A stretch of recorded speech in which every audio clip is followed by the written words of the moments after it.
illallah, la ilaha illallah, la ilaha illallah, la ilaha। আসমানের মালিক তুই আল্লাহ, জমিনের মালিক তুই আল্লাহ। আসমানের মালিক তুই আল্লাহ, জমিনের মালিক তুই আল্লাহ। সব কিছুর মালিক তুই আল্লাহ, লা ইলাহা ইল্লাল্লাহ, লা ইলাহা ইল্লাল্লাহ, লা ইলাহা ইল্লাল্লাহ, লা ইলাহা ইল্লাল্লাহ, লা ইলাহা লা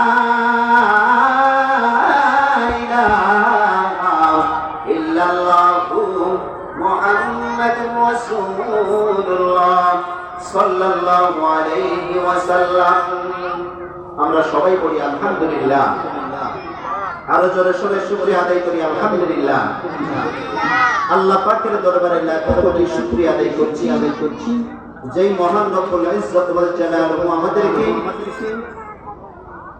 1444 হিজরি সনের পবিত্র মাহে রবিউল আউয়াল মাসে এই জুমাকে সামনে রেখে এই চন্দ্রনগর মহল্লা কমিটির উদ্যোগে প্রত্যেক বছরের ন্যায় এই মাহফিলে এসে কিছু আলোচনা করার এবং কিছু আলোচনা শোনার তৌফিক দান করেছে। এই মাহফিলের উদ্যোক্তা সম্মানিত সভাপতি এবং সদস্যবৃন্দ যারা রয়েছেন, এই মহল্লার যারা দায়িত্ব পালন করতেছেন, মাইকের আওয়াজ যতদূর বন্ধ হচ্ছে, পর্দার আড়ালে সম্মানিত মা ও বোনেরা এবং আমার সামনে যত শ্রোতা রয়েছে, স্টেজের মধ্যে যেই সকল ব্যক্তিবর্গ রয়েছে, সবাইকে আমার তরফ থেকে একটা সালাম, আসসালামু আলাইকুম ওয়া রাহমাতুল্লাহি ওয়া বারাকাতুহু। আল্লাহ পাকের দরবারে লাখ কোটি শুকরিয়া আদায় করছি। হাজারো ব্যস্ততার মধ্য দিয়া আমার যেই সকল এই এলাকার গণ্যমান্য ব্যক্তি ভাইবর্গ পবিত্র জশ্নে ঈদে মিলাদুন নবী সাল্লাল্লাহু আলাইহি ওয়াসাল্লাম উদযাপন উপলক্ষে প্রত্যেক বছরের নয় এই বিশাল মাহফিলের ইন্তজাম করার সুযোগ হয়েছে। সুন্দরভাবে সুচারুভাবে এখানে কোরআন এবং হাদিসের আলোচনা হবে, ঠিক কিনা? কোরআন এবং হাদিসের আলোচনার বাইরে কোনো কথা হবে? কোনো কথা হবে না। এটা নিশ্চয়ই সওয়াবের কাজ, ঠিক কিনা? আমি আমার আলোচনার শুরুতে আমি কালামে পাক থেকে একটা কোরআনের আয়াত পাঠ করেছি এবং রসুলের শানে মানে রসুলের অগণিত লক্ষ লক্ষ হাদিস থেকে আমি ছোট্ট দুটি হাদিসের বাণী পাঠ করেছি। ইনশাআল্লাহ আল্লাহ যদি আমাকে হায়াতে বাঁচায়, আপনারা যদি দোয়া করেন ইনশাআল্লাহ আমি এগুলো ব্যাখ্যা করে কোরআন হাদিসের কথার বাহিরে একটা কথাও বলবো না। কোরআন এবং হাদিসের থেকে কিছু আলোচনা করে আমার সংক্ষিপ্ত আলোচনা শেষ করব ইনশাআল্লাহ। ওয়া মা তাওফীকি ইল্লা বিল্লাহ, আলাইহি তাওয়াক্কালতু ওয়া ইলাইহি উনীব। সাদাকাল্লাহু মাওলানাল আযীম। সম্মানিত এলাকাবাসী, আপনারা এখনো যারা এদিক সেদিক ঘোরাফেরা করছেন, আমি সবাইকে অনুরোধ করব আমরা সবাই একটু মাহফিলের প্যান্ডেলের দিকে চলে আসি। এখনো যারা দোকান পাটে আড্ডা দিচ্ছেন, আজকে একটা দিন আপনার এলাকার মধ্যে অনেক বড় বড় উলামায়ে কিরাম তাশরীফ আনবেন। অনেক বড় বড় উলামায়ে কিরাম আল্লাহর ওলিগণ আপনার এলাকায় আসবে। আমরা আলেম উলামার মুখ থেকে পাক জবান থেকে কালামে পাক শুনে আমাদের জীবনটা যাতে পরিবর্তন হয়, আমরা এভাবে আমল করলে আশা রাখি আমাদের জীবনটা পরিবর্তন হবে। আমাদের ঘরের মা বোনেরা নামাজি হবে, আলামি হবে, দুরূদ পাঠ করনেওয়ালা হবে এবং আল্লাহ তাআলা এই সকল জিনিসগুলো যখন আমরা আমল করব, আল্লাহ আমাদেরকে জান্নাতি বানিয়ে দেবে। সুবহানাল্লাহ। একটু জোরে সোরে বলি সুবহানাল্লাহ। পবিত্র মাহে রবিউল আউয়াল মাস এটা মুমিন মুসলমান যারা নবী প্রেমিক তাদের জন্য অনেক বড় ফজিলতপূর্ণ মাস, ঠিক কিনা? যারা নবী প্রেমিক, যারা আল্লাহকে ভালোবাসে, আল্লাহ রাসূলকে মহব্বত করে, সাহাবায়ে কিরামকে ভালোবাসে, আউলিয়া কিরামগণকে যারা মহব্বত করে ভালোবাসে, আজ এমন একটা মাস আমাদের থেকে দেখতে দেখতে অতিবাহিত হয়ে যাবে। পৃথিবীর প্রত্যেকটা আনাসে কানাসে অলিতে গলিতে রাসূলের শানে মানে পবিত্র জশ্নে ঈদে মিলাদুন নবী সাল্লাল্লাহু আলাইহি ওয়াসাল্লাম যেই মাহফিলটা আমরা উদযাপন করছি, এটা নিশ্চয়ই একটা সওয়াবের কাজ, ঠিক কিনা? এটা কোনো গুনাহের কাজ নয়।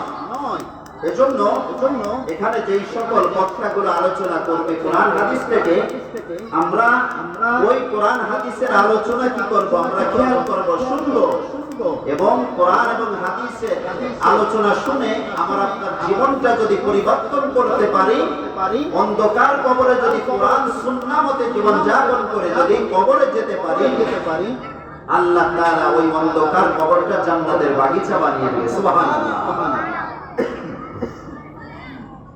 আল্লাহ পাক রব্বুল আলামিন পবিত্র কোরআনে ঘোষণা করেছেন, আউযু বিল্লাহি মিনাশ শাইতানির রাজীম বিবারকাতি বিসমিল্লাহির রাহমানির রাহিম। ইয়া আইয়ুহান নাসু ক্বাদ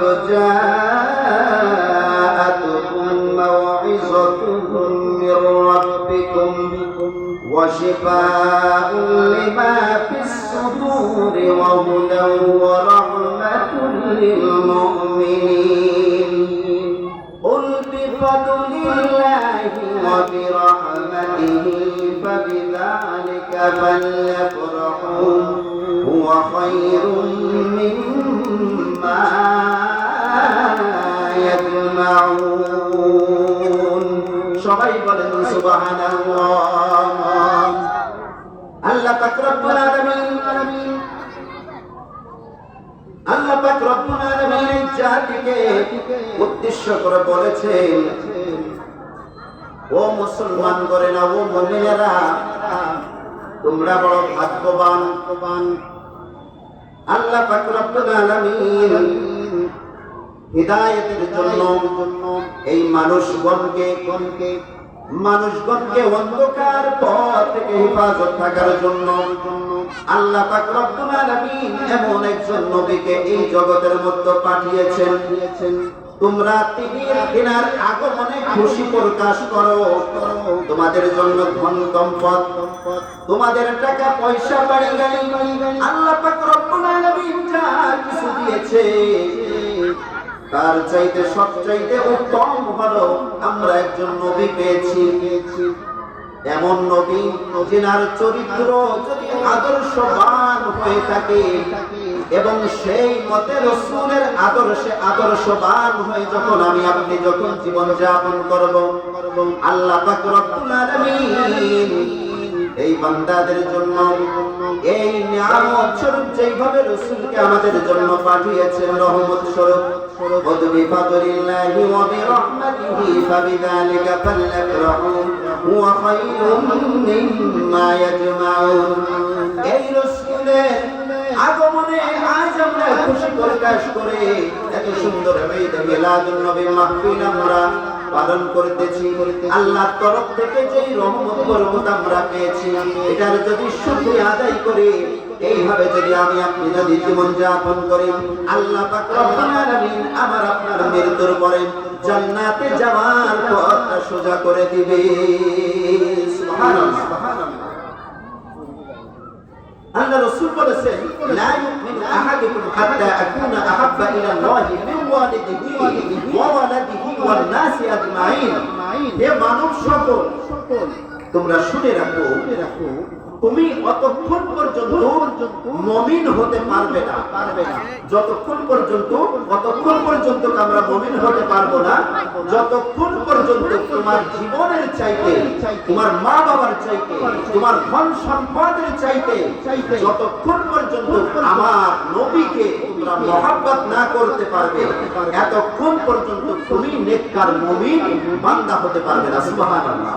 তাহলে কি আমার রাসূলকে মহব্বত করতে হবে, এমন মহব্বত করতে হবে যে আমার জীবনের চাইতে, আমার ধন সম্পদের চাইতে, আমার সন্তান সন্তানি মা বাবার চাইতে এতক্ষণ পর্যন্ত আমরা রাসূলকে মহব্বত করব, রাসূলকে ভালোবাসবো, যতক্ষণ পর্যন্ত তুমি নেককার মুমিন হতে পারবে না, তার চাইতে বেশি আমার রাসূলকে মহব্বত না করো। সুবহানাল্লাহ। তাহলে কি আমরা রাসূলের মহব্বতে আজ এই মাহফিলের ইন্তজাম করেছি, ঠিক কিনা? এর মধ্যে কোনো সন্দেহ আছে? কোনো সন্দেহ নাই। রাসূল প্রেমিক যারা, তারা আল্লাহকে স্মরণ করবে, আমার রাসূলকে স্মরণ করবে, রাসূলকে ভালোবেসে মহব্বত করে রাসূলের দুরূদ পাঠ করবে। এই দুরূদের মধ্যে যে মজা রয়েছে, যে মায়া মমতা ভালোবাসা রয়েছে, রাসূলের দুরূদ পাঠ করলে আল্লাহ পাক রব্বুল আলামিন রাজি এবং খুশি হয়ে বান্দার জন্য জান্নাতে যাওয়ার পথ সোজা হয়ে যাবে। সুবহানাল্লাহ। सबसे आउला वाला हमारा नबी, सबसे बाला वाला हमारा नबी, दोनों आलम का दुल्हा हमारा नबी, सबसे बाला वाला हमारा नबी, सबसे बाला वाला हमारा नबी, आसमानों ही पर सब नबी रह गिरे,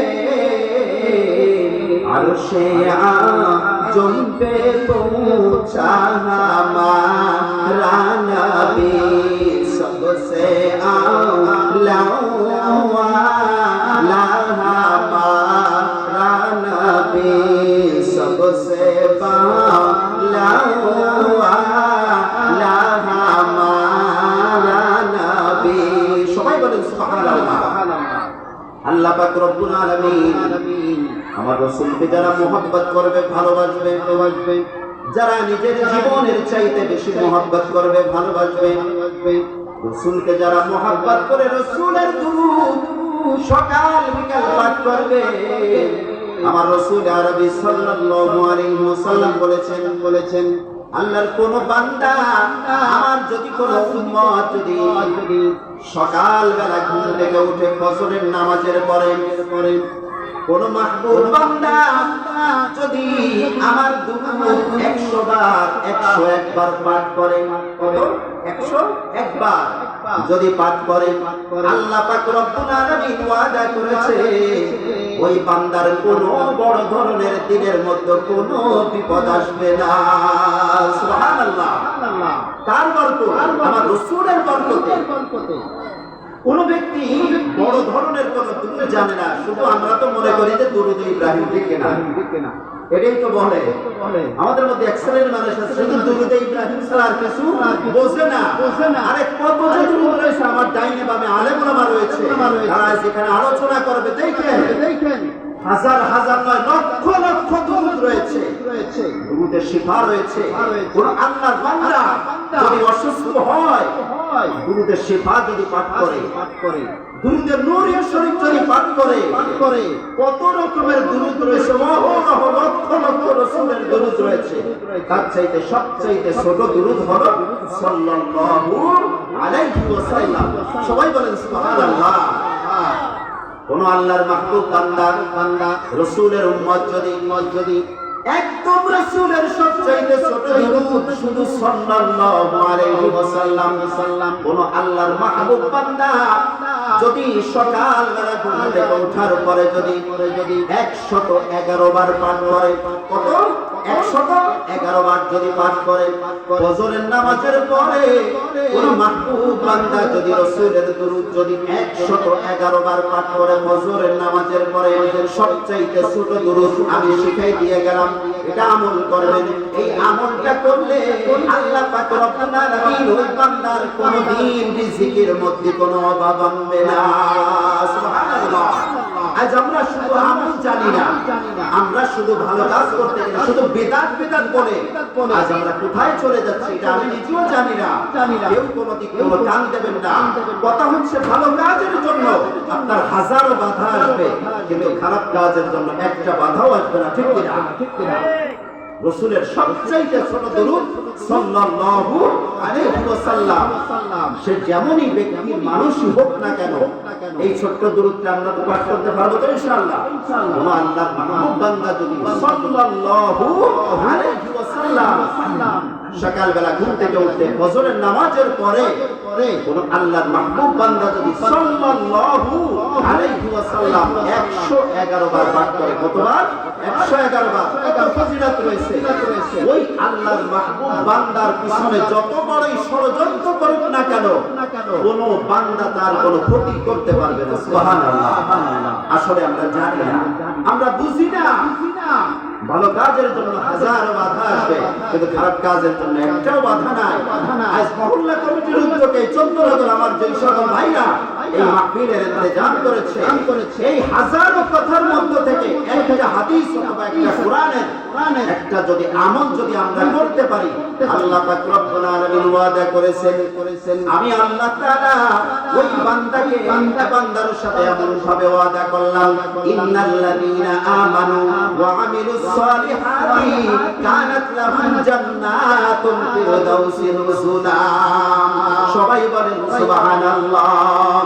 আমি আল্লাহ পাক রব্বুল আলামিন ওই বান্দার জন্য এত সুন্দর আমি জান্নাত রেখে দিয়েছি।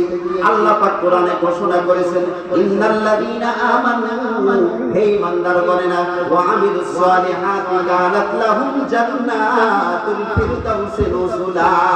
কোন বান্দা যদি আমার রাসূলের দরুদ পাঠ করে, 5 ওয়াক্ত নামাজ পড়ে, প্রত্যেক দিন যদি সম্ভব যদি হয় রাসূলের দরুদ করো 11 বার থেকে শুরু করে 3 বার থেকে শুরু করে এভাবে ধাপে ধাপে কোন আল্লাহর মাহবুব বান্দা যদি ফজরের নামাজের পরে রাসূলের সবচাইতে ছোট দরুদ 111 বার যদি পাঠ করে সাল্লাল্লাহু আলাইহি ওয়াসাল্লাম, এই ছোট দরুদটা কোন আল্লাহর মাহবুব বান্দা যদি ফজর এবং মাগরিবের নামাজের পরে 111 বার যদি পাঠ করে, আল্লাহ পাক রব্বুল আলামিন ওই বান্দার কোনদিন রিজিকের কোনো সমস্যা আসবে না।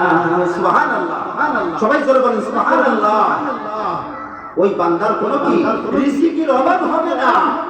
আরে আমল করে দেখেন যে শত্রু আর শত্রু যাইবে বামে সামনে পিছনে, শত্রু আর শত্রু ছাড়া কিছু নাই।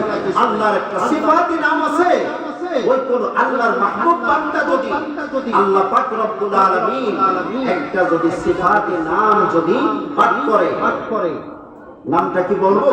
একটা সিফাতি নাম, সবচেয়ে ছোট্ট আমল।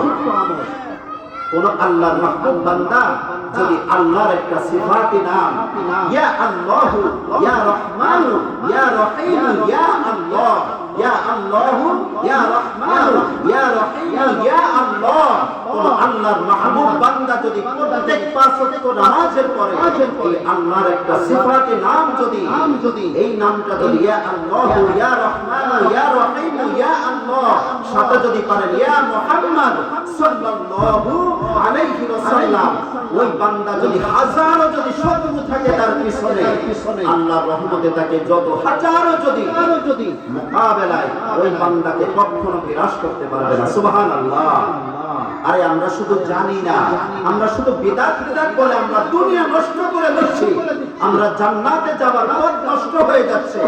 5 ওয়াক্ত নামাজ পড়ে, রোজা রাখেন, তাসবিহ তাহলিল আদায় করে আল্লাহকে ডাকেন, আলেম ওলামা যেটা বলে শোনেন, আলেম উলামা ওয়ারাসাতুল আম্বিয়া, যাদেরকে আল্লাহ রাসূল বলেছেন আলেমদেরকে তুলনা করেছেন কাদের সাথে? আম্বিয়া আউলিয়া কিরামগণের সাথে তুলনা করেছে।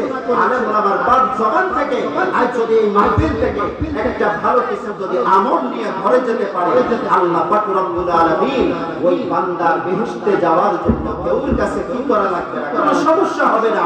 চোখ দুটো বন্ধ হতে দেরি আছে, আল্লাহ পাক রব্বুল আলামিন বান্দার জন্য কি করবে? জান্নাতে যাওয়ার পথটা সোজা করে দেবে। সুবহানাল্লাহ।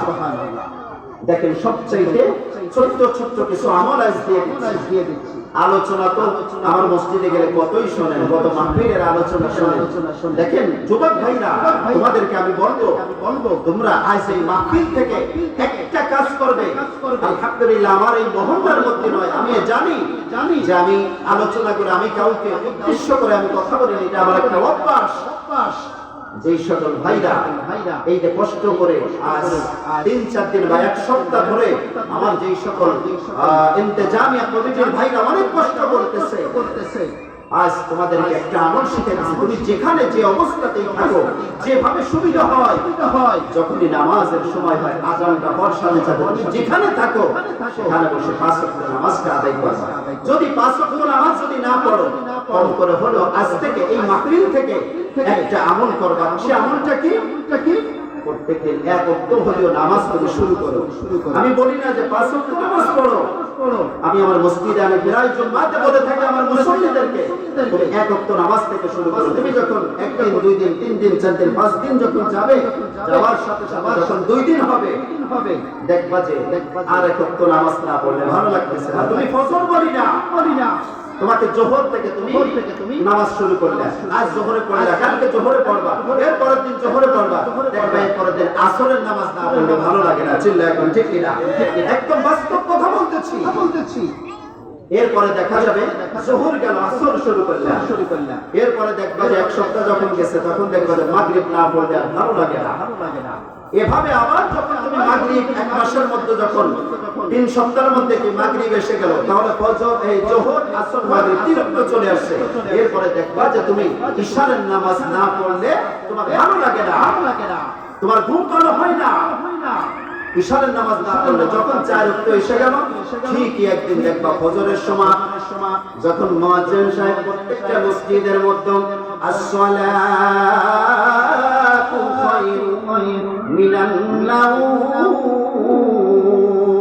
ঘুম থেকে নামাজ পড়ো, উঠে যাও, যখন আর বিছানার মধ্যে আর মুখ লাগাইতে মন চাবে না, মুয়াজ্জিন সাহেব তোমার কাছে বলতেছে হাইয়া আলাস সালাহ, হাইয়া আলাস সালাহ, আসো কল্যাণের দিকে, কামের দিকে আসো।